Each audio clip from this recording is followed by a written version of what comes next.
Alléluia. Ce matin, j'ai une courte parole, j'espère, qui, je crois, ira droit au but dans ce que le Saint-Esprit veut ranimer à l'intérieur du cœur de son peuple.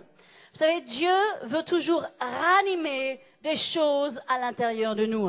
L'Esprit de Dieu est un esprit qui ranime. Ce n'est pas un esprit qui nous laisse tomber ou qui nous laisse nous assoupir. C'est un esprit de feu, c'est un esprit de réveil, c'est un esprit qui ranime. Et le Saint-Esprit dans nos vies est toujours à l'œuvre pour ranimer des choses à l'intérieur de nous. Alléluia. Tout au long de la Bible, il y a un certain nombre de personnes qui se sont distinguées de toutes les autres personnes et qui ont été de véritables modèles de foi, de courage, de consécration, de percée, de victoire et d'onction, et la liste est longue. Et de ce nombre de ces personnes qui se sont distinguées sont bien sûr des gens comme Esther, Abraham, David, Daniel, Élie, Élisée, Shadrach, Meshach et Abednego dont je viens de parler pour l'Ancien Testament, mais aussi bien sûr Paul, Pierre, Jacques et Jean et beaucoup d'autres. Maintenant, lorsque je vous dis ces noms, ça veut dire quelque chose pour vous, parce que vous connaissez leur vie et vous connaissez leur histoire. Voyez-vous, pour que nous allions dans la bonne direction, parce qu'il y a une bonne direction et il y a une mauvaise direction. Mais pour que nous allions dans la bonne direction, et la bonne direction n'est jamais en bas, mais elle est toujours en haut. La bonne direction n'est jamais de baisser, mais toujours de s'améliorer. Pour que nous allions dans la bonne direction, eh bien, nous avons besoin de regarder aux bonnes personnes. Alléluia. Pour nous élever dans la vie, pour nous élever dans la foi, et nous avons besoin de grandir dans la foi, pour nous élever dans notre personnalité, parce que notre personnalité a besoin sans cesse d'être améliorée, d'être renouvelée. Vous savez, c'est comme dans le monde de l'informatique, il y a chaque année des mises à jour. Et vous devez chaque année acheter les mises à jour des programmes.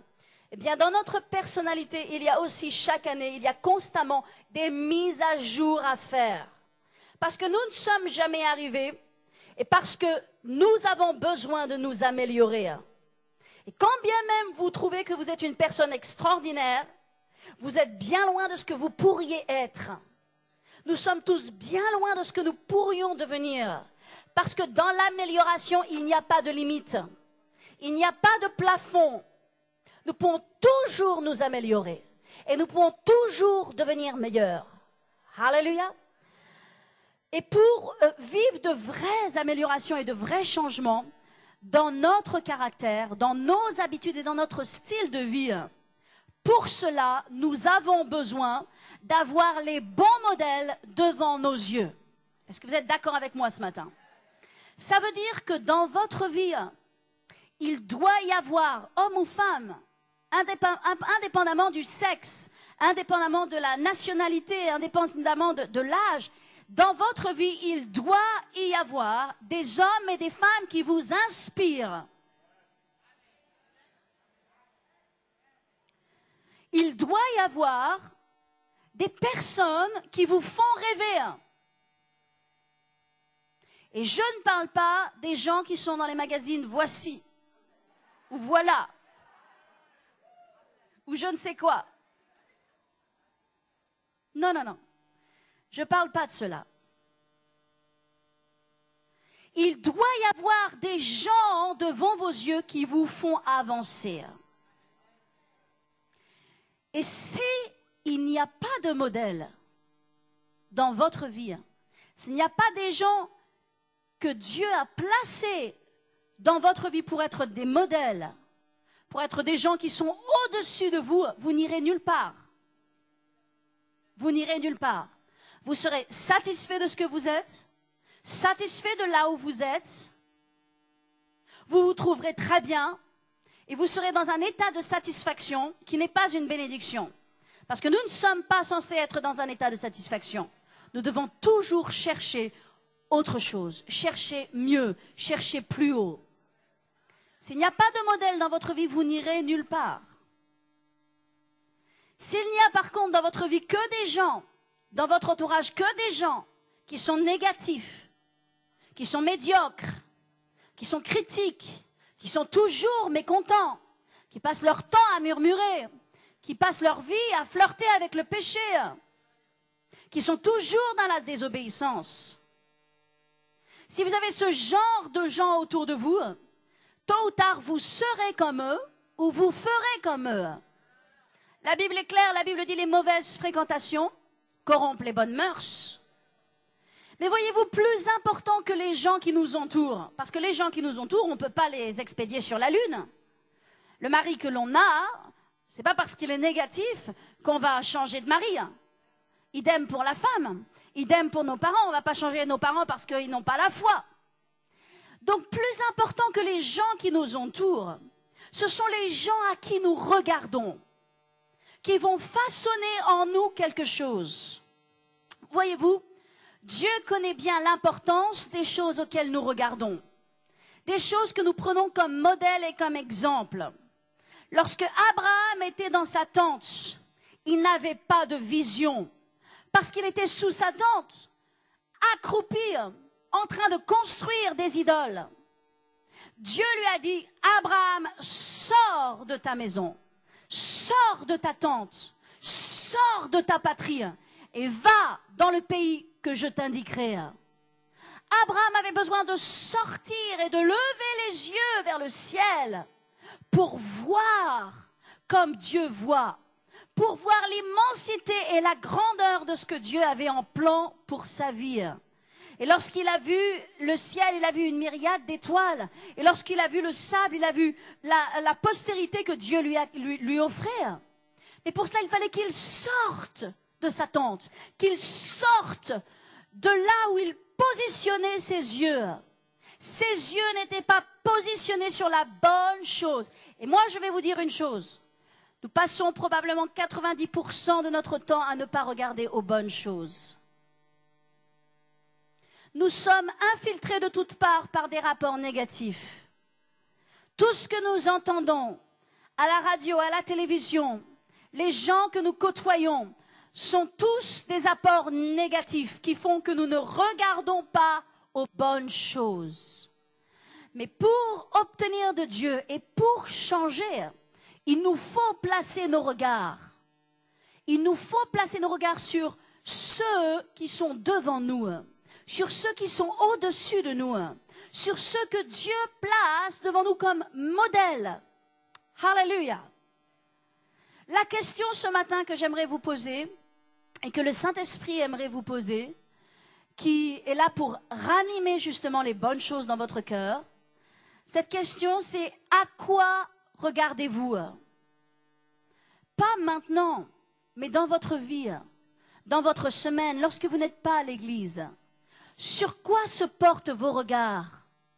À quoi regardez-vous? Qui regardez-vous? Quels sont vos modèles? En d'autres termes, dans quelle direction allez-vous? C'est une question importante que nous devons nous poser, parce que si nous ne la posons pas, nous verrons que bien souvent, parce que nous n'avons personne en vue, parce que nous n'avons plus de vision, eh bien nous n'allons nulle part. Et lorsque nous allons nulle part, nous faisons ni plus ni moins que du surplace. Et Dieu n'a pas prévu que nous fassions du surplace. Les Hébreux, ils ont tourné 40 ans dans le désert, ils ont fait du surplace, alors qu'ils avaient la terre promise. Mais ils ont regardé au rapport des 10 et ils n'ont pas considéré le rapport des 2. Et ils sont allés nulle part. Et ils sont morts dans leur nulle part. Nous devons faire attention, parce qu'il y a des gens, il y a des situations, il y a l'esprit du monde qui tue les semences de Dieu à l'intérieur de nous. Ces semences de rêve. Dieu veut bâtir un rêve à l'intérieur de nous.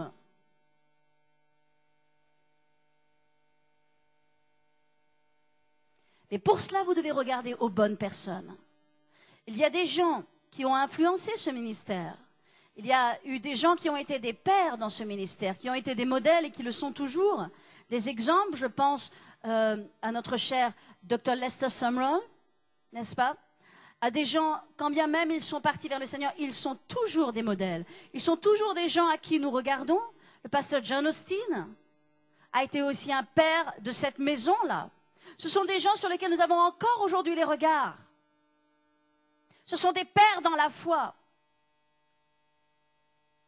Ma question ce matin, je crois qu'il y a la question du Saint-Esprit. À qui vous regardez-vous? Qu'est-ce que vous regardez? Où allez-vous? Les gens ou les personnes à qui vous regardez déterminent la direction que vous avez prise, déterminent la direction sur laquelle vous êtes. Donc c'est important de se poser la question. Parce que bien souvent on regarde à des gens ou à des situations et on ne s'en rend même pas compte que toute notre vie, notre comportement est influencé par ces gens et par ces situations. Paul a dit aux Corinthiens, Paul était un exemple, n'est-ce pas? S'il y a bien un nom pour moi qui résonne dans le Nouveau Testament comme un exemple, c'est Paul. Le premier nom qui résonne comme exemple, c'est Paul. Paul a dit aux Corinthiens, dans 1 Corinthiens 11, prenez simplement la référence parce que nous n'aurons pas le temps d'aller dans tous ces versets, mais il est écrit, il a dit, soyez mes imitateurs comme je le suis moi-même de Christ. Aux Éphésiens, dans Éphésiens 5, il a dit, devenez donc mes imitateurs, les imitateurs de Dieu, comme des enfants bien-aimés et marchez dans l'amour à l'exemple de Christ qui nous a aimés, qui s'est livré pour nous. L'apôtre Jean a dit à ses bien-aimés, il a dit, bien-aimés, n'imitez pas le mal, mais imitez le bien. Moïse, dans son temps, a dit au peuple d'Israël, tu n'imiteras pas ces peuples dans leur conduite, et tu ne te prosterneras pas devant leur Dieu, et tu ne les serviras pas. Paul a dit aux Thessaloniciens, dans 2 Thessaloniciens 3:7, vous savez comme il faut nous imiter. Vous savez comme il faut nous imiter, car nous n'avons pas vécu parmi vous dans le désordre. Et vous lirez la suite. Aux Hébreux, Paul a dit dans Hébreux 6, et que vous imitiez ceux qui, par la foi et la persévérance, ont hérité des promesses. Dans Hébreux 13:7, l'apôtre Paul a dit encore, souvenez-vous, enfin nous pensons que c'est l'apôtre Paul qui a dit, souvenez-vous de vos conducteurs, considérez la fin de leur vie et imitez leur foi. Dieu nous demande d'imiter les gens de foi. Dieu nous demande d'imiter les gens qui sont consacrés. Dieu nous demande de prendre exemple sur ceux qui sont nos pères ou nos mères dans la foi, de sorte que nous marchions sur leur chemin et que nous avancions dans leur voie et pas dans les voies du monde et pas dans n'importe quelle autre voie. Donc il est très clair que l'apôtre Paul ici connaissait très bien le principe d'imiter et il n'y a pas de mal à imiter. Nous devons imiter ce qui est bien et non ce qui est mal. Nous devons prendre exemple sur ceux qui se comportent bien et non sur ceux qui se comportent mal. Nous devons prendre exemple sur ceux qui parlent bien et non sur ceux qui parlent mal. Il doit y avoir à l'intérieur de nous une différence. Il doit y avoir à l'intérieur de nous un discernement. Ce matin, j'aimerais que nous réalisions que notre vie est importante pour Dieu et que les pas que nous prenons dans notre vie sont importants. Ils déterminent notre destinée. Il n'y a pas une personne assise ici qui n'ait pas une destinée, qu'il n'ait pas un plan à accomplir dans sa vie. Dieu veut placer des modèles dans votre vie que vous allez imiter. Il n'y a pas de mal à imiter ce qui est bien. Imitez la foi, imitez la consécration, imitez l'ordre, imitez l'obéissance, imitez la discipline. N'imitez pas l'arrogance, n'imitez pas les murmures et les commérages. La Bible dit même, séparez-vous de ces gens afin qu'ils éprouvent une honte. N'imitez pas ceux qui semblent être forts selon le monde, mais qui sont faibles selon Dieu. N'imitez pas ceux qui marchent selon leur nature humaine et non selon leur nature divine.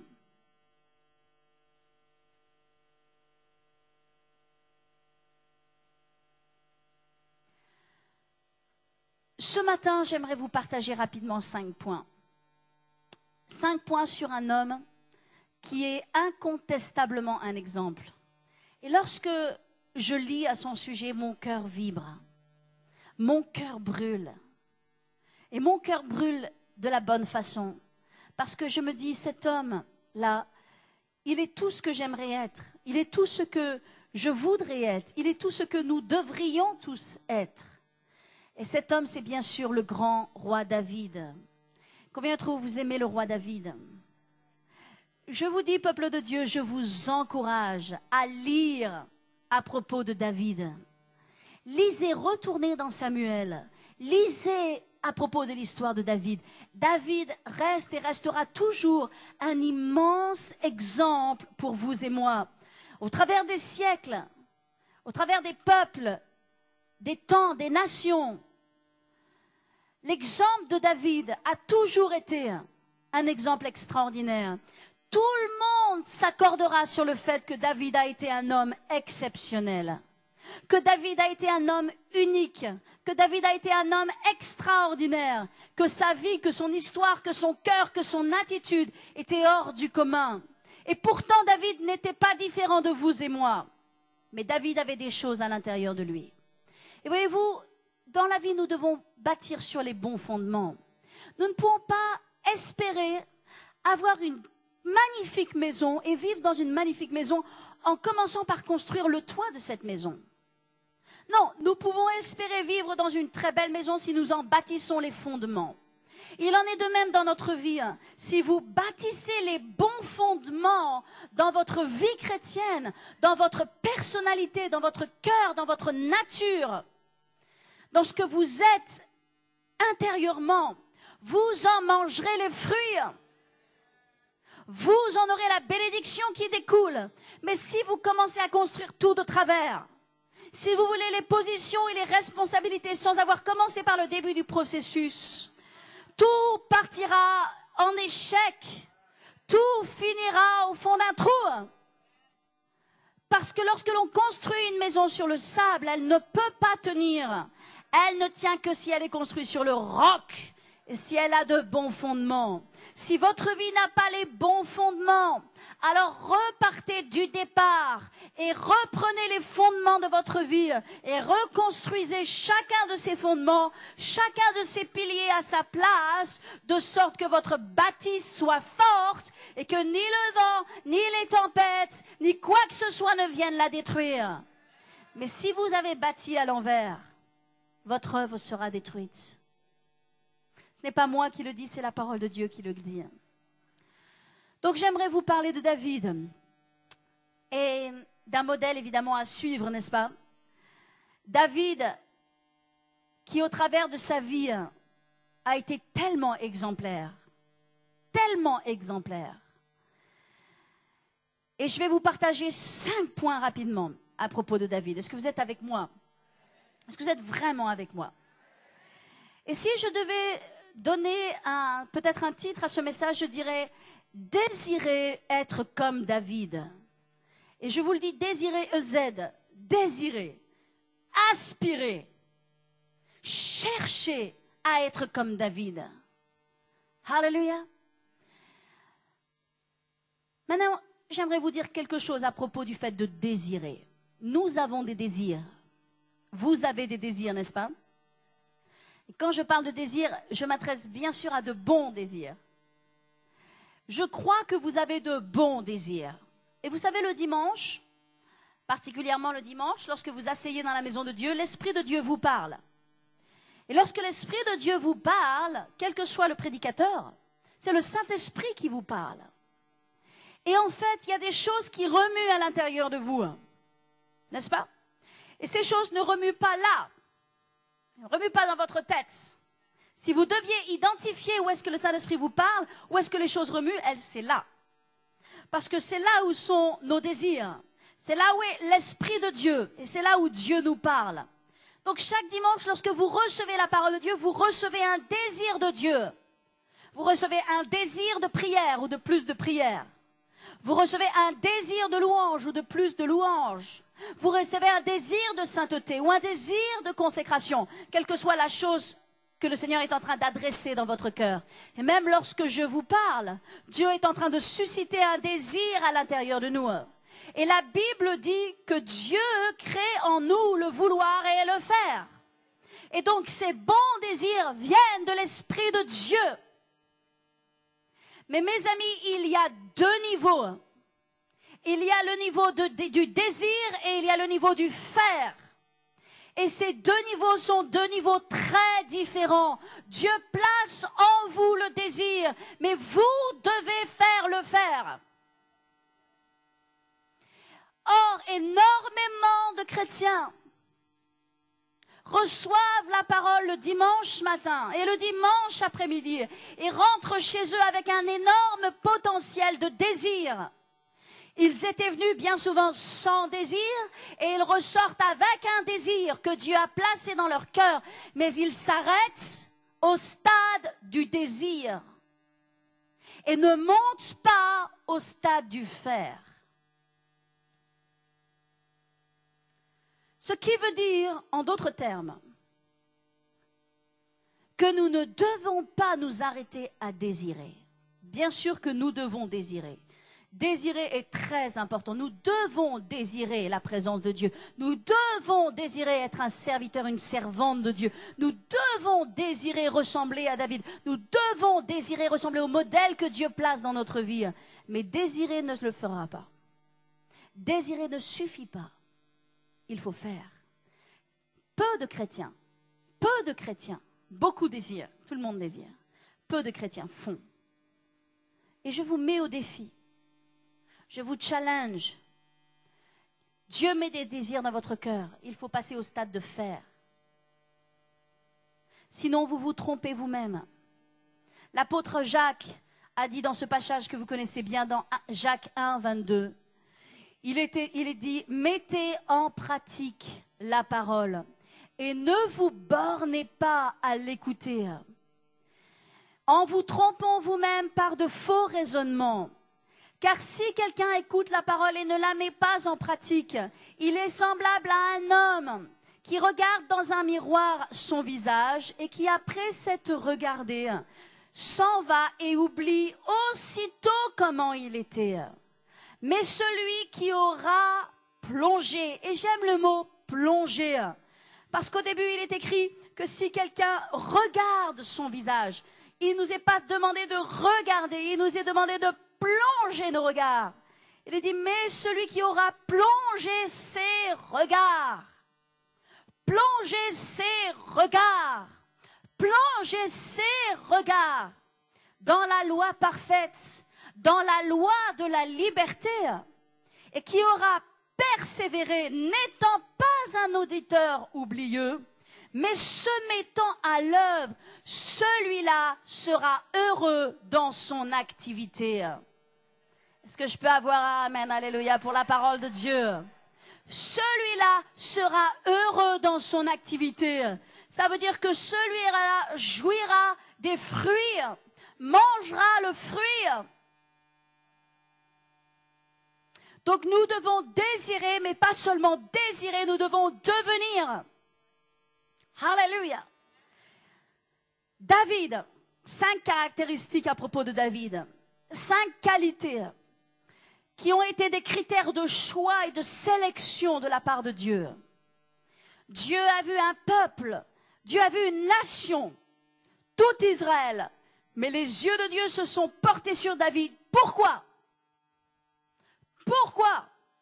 Il y a une raison. Il y a toujours une raison. 5 choses qui ont fait de lui quelqu'un de différent et d'unique. 5 choses qui ont attiré l'attention de Dieu et la faveur de Dieu sur sa vie. Premièrement, est-ce que vous êtes avec moi ce matin? Est-ce que vous voulez vraiment que je vous le dise d'abord? Premièrement, est-ce que vous êtes prêts? Vous êtes vraiment sûrs? Vous n'avez pas peur? Bon. Premièrement, David était obéissant à son père.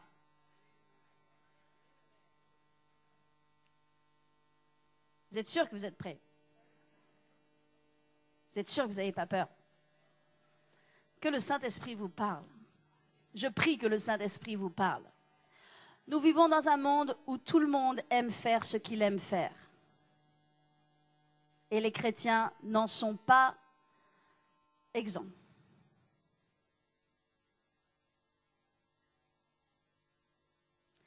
David était obéissant à son père. C'est le premier critère de sélection de Dieu. Lorsque Dieu a vu David, il a vu un jeune garçon soumis à son père. Il a vu un jeune garçon obéissant à son père. Vous dites peut-être, ah, ça c'est un message pour les jeunes. Excusez-moi, je suis au regret de vous dire que ce message s'adresse à des personnes adultes. Autant qu'à des jeunes. Je n'avais pas fini ma phrase.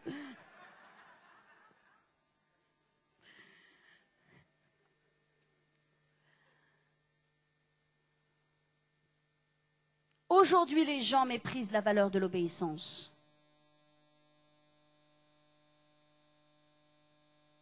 Mais mes amis, pas d'obéissance et pas de soumission égale pas de promotion. C'est une loi spirituelle. David était obéissant à son père. J'aimerais que vous tourniez dans 1 Samuel 16.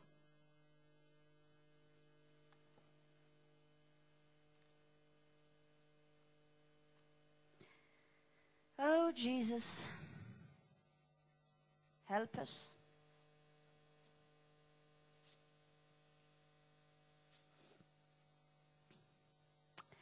Dans 1 Samuel 16, au verset 11, il est écrit,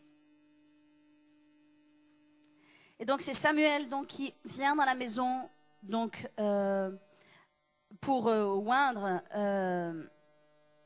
le roi, et à partir du verset 11, que je retrouve le verset 11, où est-il? Il est écrit, puis Samuel dit à Isaïe, sont-ce là tous tes fils? Et il répondit, il reste encore le plus jeune, mais il fait paître les brebis. Alors Samuel dit à Isaïe, envoie-le chercher, car nous ne nous placerons pas avant qu'il ne soit venu ici. Le prophète était dans la maison du père avec les frères. Mais où est-ce qu'était David? David était dans les champs. David était avec les brebis. David n'a pas laissé les brebis. David n'est pas parti faire ce qu'il avait envie de faire.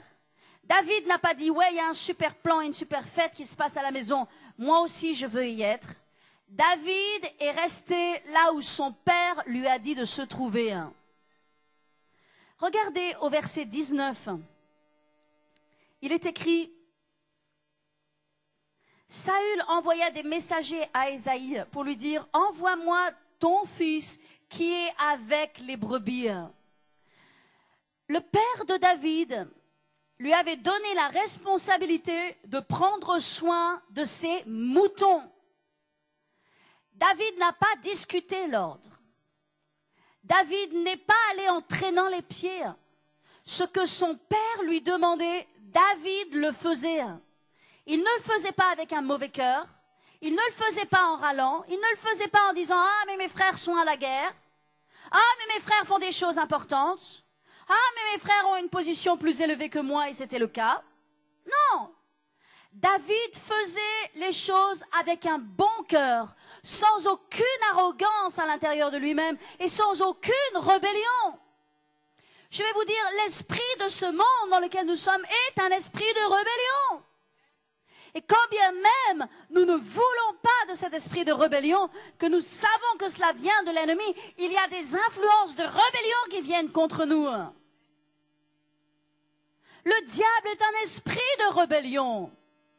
Mais mes amis, l'esprit de Dieu veut un esprit de soumission.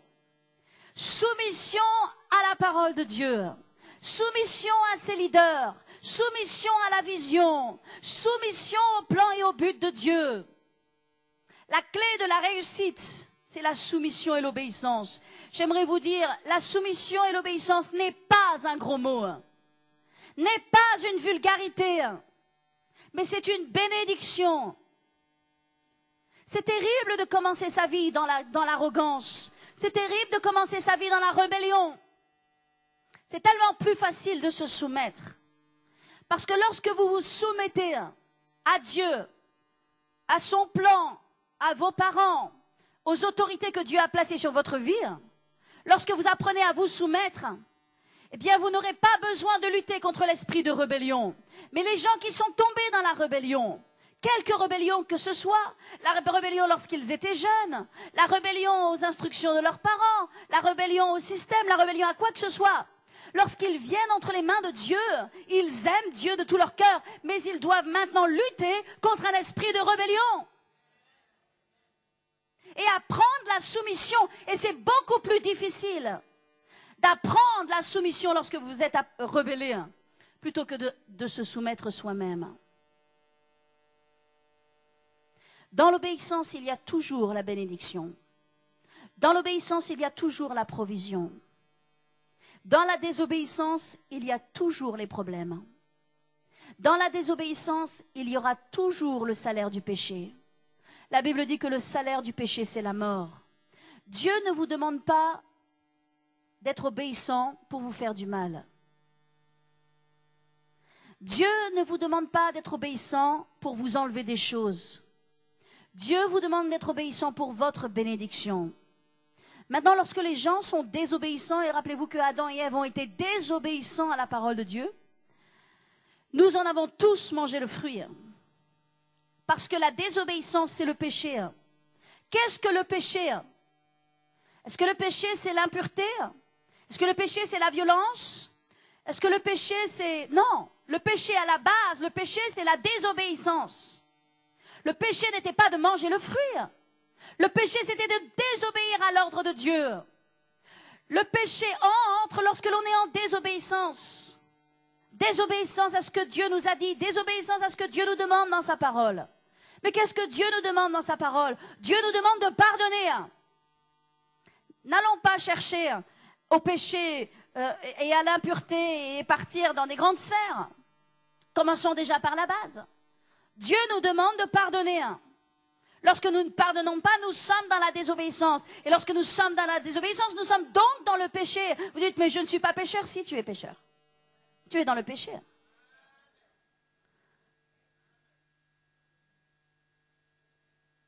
Qu'est-ce que la parole de Dieu nous demande? Je vais vous dire une chose. Nous savons tous ce que la parole de Dieu demande. Je n'ai même pas besoin de vous en faire l'inventaire. Je n'ai pas prévu de vous en faire l'inventaire. Mais vous savez tous à l'intérieur de vous ce que la parole de Dieu vous demande. Vous le savez. Vous savez ce que Dieu demande au propos des finances. Vous savez ce que Dieu demande au niveau de la parole. Vous savez ce que Dieu demande au niveau de votre attitude. Vous le savez. Je n'ai pas besoin d'en faire l'inventaire. Eh bien, quand vous ne le faites pas, vous êtes dans le péché. Parce que c'est de la désobéissance. Parce que vous le savez à l'intérieur de vous.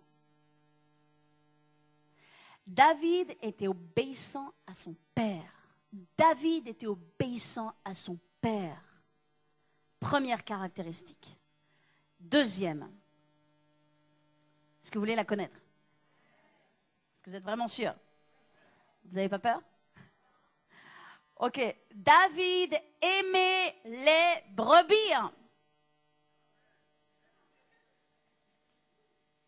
Oh, vous avez l'impression que je vous dis des petites choses toutes simples, hein? Je vous assure que ce ne sont pas des choses simples, ce sont des choses fondamentales.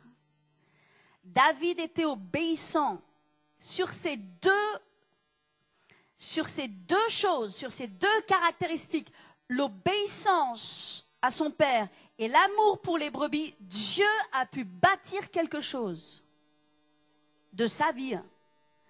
Parce que être obéissant sans aimer les brebis, Dieu ne peut rien faire de vous. Vous pouvez être obéissant, consacré, mais vous êtes un chardon.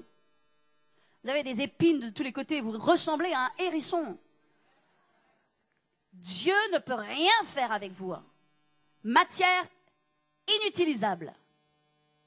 Mais de côté. David aimait les brebis. Dieu a toujours choisi des gens. Vous savez, n'oubliez jamais que Dieu choisit les gens. Les gens ne se choisissent pas eux-mêmes. Nous ne nous sommes pas choisis nous-mêmes. Dieu choisit des gens.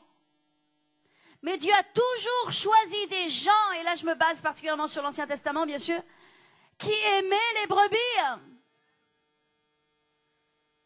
Abraham, sors de ta tente, Abraham, deviens un berger. Isaac était un berger. Et vous savez, lorsque le serviteur est allé pour chercher sa femme,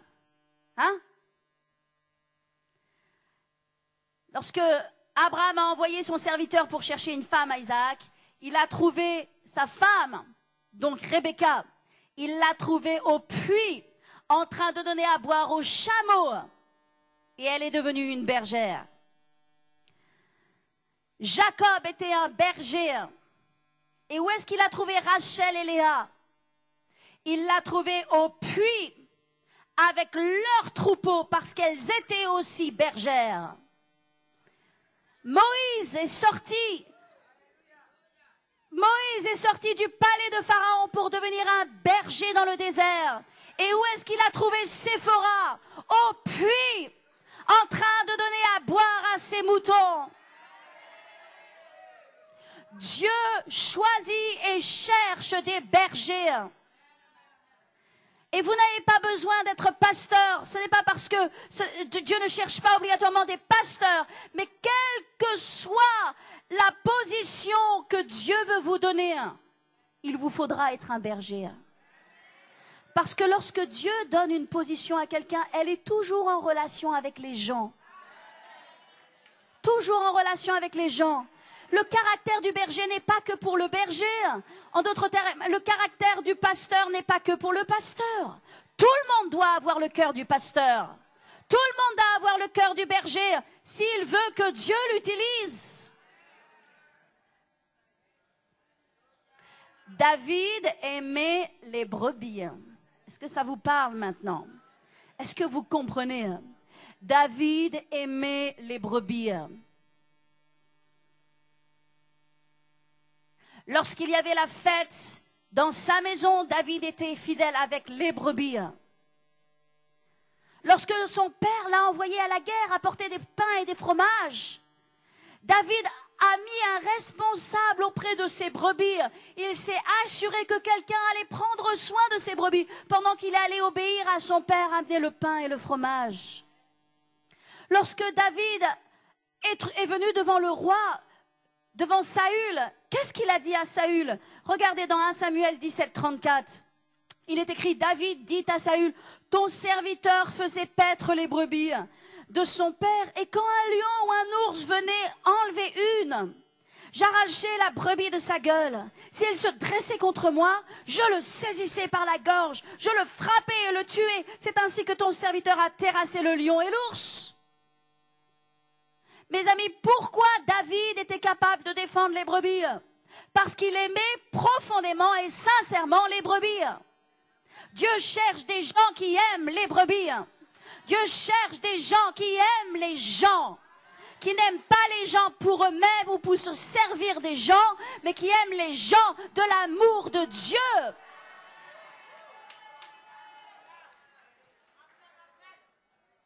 David était un bon berger, il n'était pas un mercenaire. La Bible et Jésus a parlé des mercenaires. Jean 10.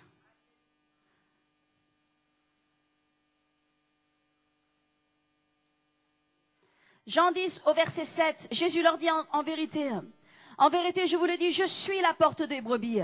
Tous ceux qui sont venus avant moi sont des voleurs et des brigands. Des voleurs et des brigands. Ceux qui n'aiment pas les brebis sont des voleurs et des brigands.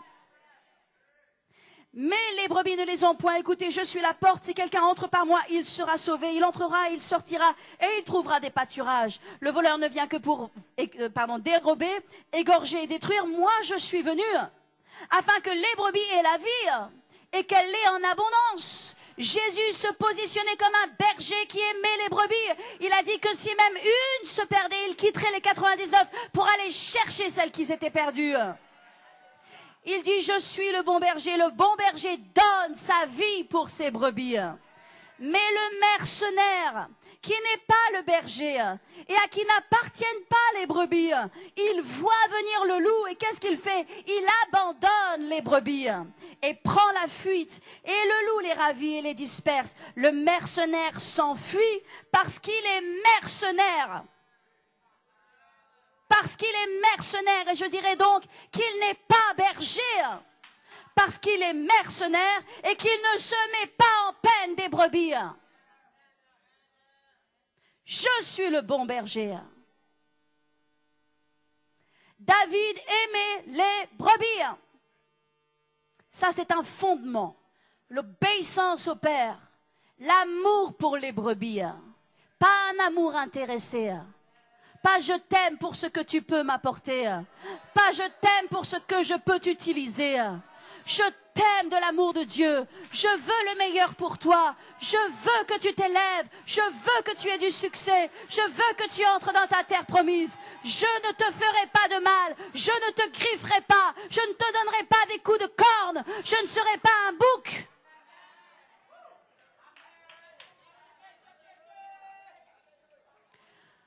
Je peux vous dire que le jugement de Dieu viendra. Et Dieu jugera ceux qui ont fait du mal à ses brebis. Parce que les brebis de l'Éternel ne m'appartiennent pas et ne vous appartiennent pas. Elles appartiennent au Seigneur. Et quiconque vient et attaque les brebis, les offense, les blesse et leur fait du mal. Oh, bien sûr, on prêche sur l'esprit d'offense. Ne tombez pas dans l'esprit d'offense. Et moi, j'aimerais prêcher un autre message. Ne blessez pas les brebis. Ne leur faites pas du mal. Elles sont les brebis du Seigneur. Combien de gens sont venus mettre leur nez dans les affaires des autres, sont venus faire toute espèce de discorde et toute espèce de problème, ont eu un esprit de jugement sur les gens, qui n'était pas un esprit qui était donné avec un cœur de berger, et qui ont fait du mal. Les brebis sont les brebis du Seigneur. Nous devons prendre soin des brebis. Nous devons aimer les brebis. Vous n'avez pas le ministère de corriger les gens. Excusez-moi. Vous n'avez pas le ministère de reprendre les gens. Vous n'avez pas le ministère de blesser les gens. Vous n'avez pas le ministère de juger les gens. Ce sont des choses qui appartiennent à Dieu.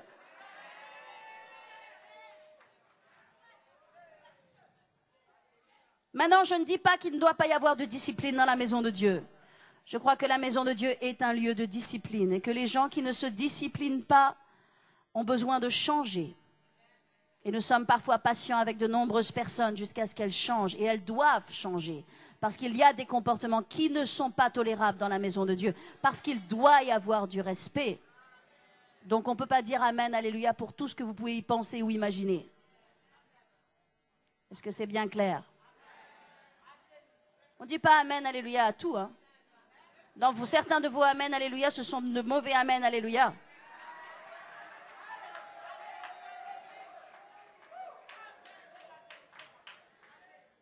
En tout cas,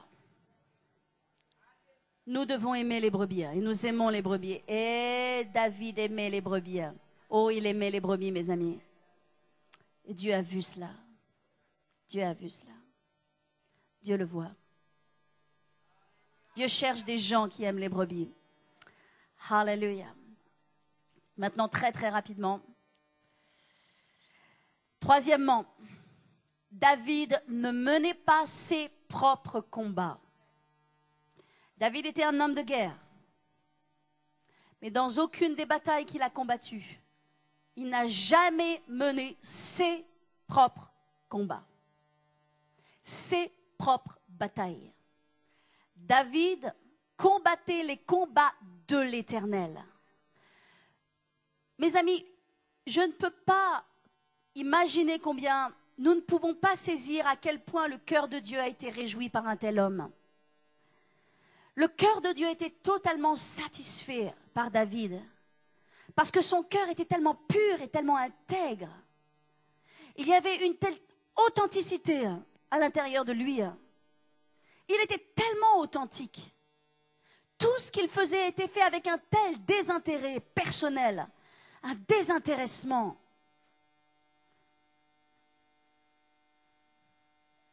Prenons exemple sur les bonnes personnes. Désirez être comme David. David n'a jamais mené une guerre pour lui-même. La première bataille qu'il a bataillée, il s'est battu pour les brebis. Il n'a pas eu peur de l'ours, il n'a pas eu peur du lion, il l'a saisi par la gorge, il l'a attrapé, il l'a jeté. Il ne pouvait pas concevoir dans sa tête qu'il permette à qui que ce soit de dévorer une des brebis de son père. Il avait une telle lutte, un tel militantisme pour la cause de Dieu qu'il n'avait rien à voir avec sa propre cause à lui. Il se battait pour Dieu. Dieu l'avait oint pour être un homme de guerre. C'était un homme de guerre. Il a combattu de nombreuses guerres. C'était son onction et son appel. Mais dans toutes ces guerres, jamais une n'a été pour lui, pour sa satisfaction, pour son plaisir, pour son nom, pour sa position. Jamais.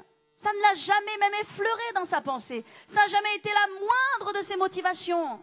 Jamais. Jamais. Son cœur était voué à Dieu.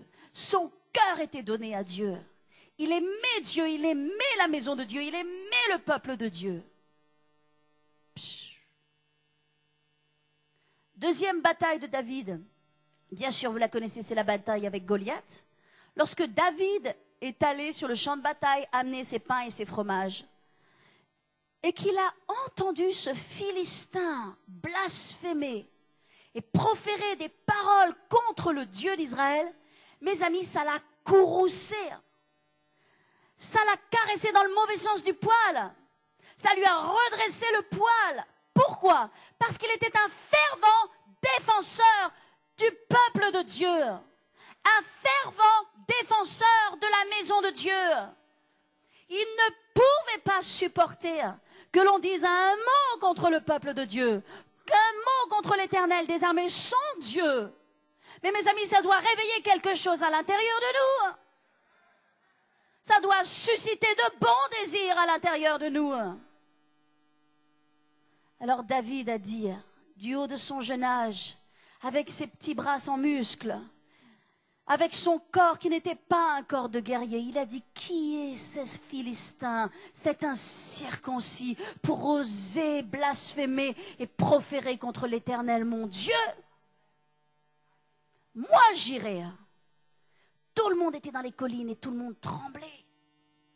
Tout le peuple d'Israël tremblait de peur.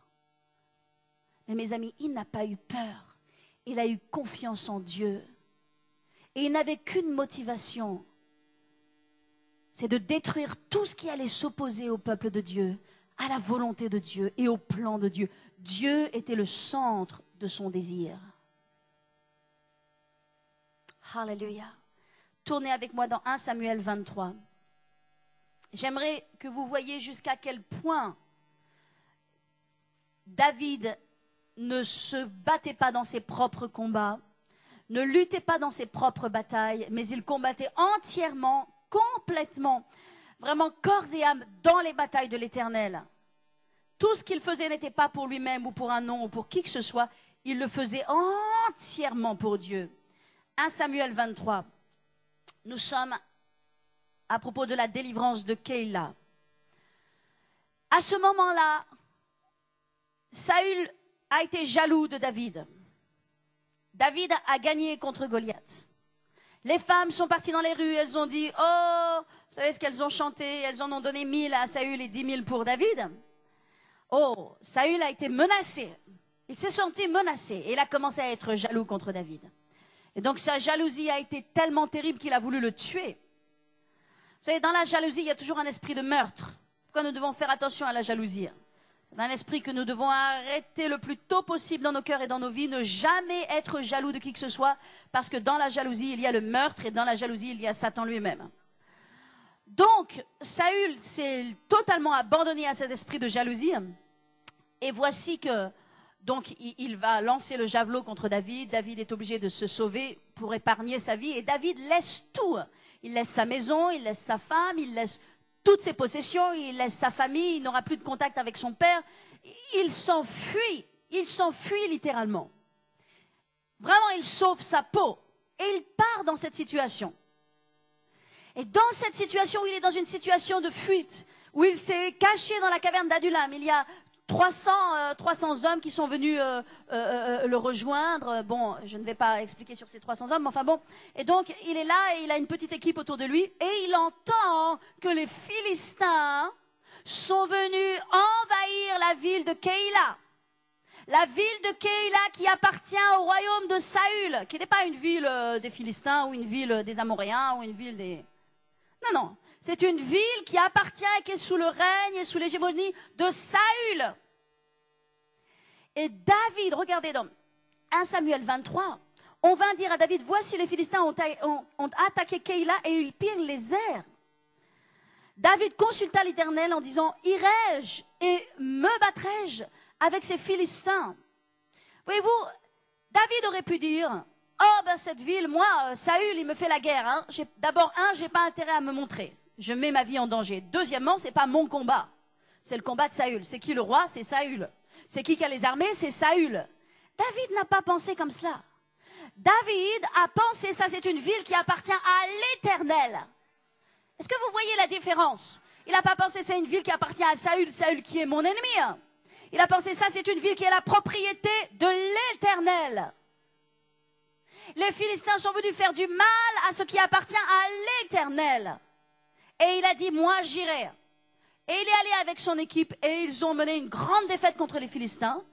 Et Saül s'est frotté les mains en disant, tiens, j'apprends que David est venu s'enfermer dans une ville qui a des portes et des verrous. Je vais descendre pour le prendre et pour le tuer comme j'ai l'intention de le faire. Et David s'est enfui parce que Dieu l'a prévenu. Est-ce que vous comprenez? David menait les batailles qui appartenaient à l'Éternel. Il ne combattait pas pour lui-même. Alléluia. Alléluia. Le quatrième point. David avait connaissance et respect de l'onction. Je ne peux pas développer, hélas, ce point, parce qu'il est trop tard. Mais, peuple de Dieu, j'aimerais vous dire, vous devez apprendre à respecter l'onction.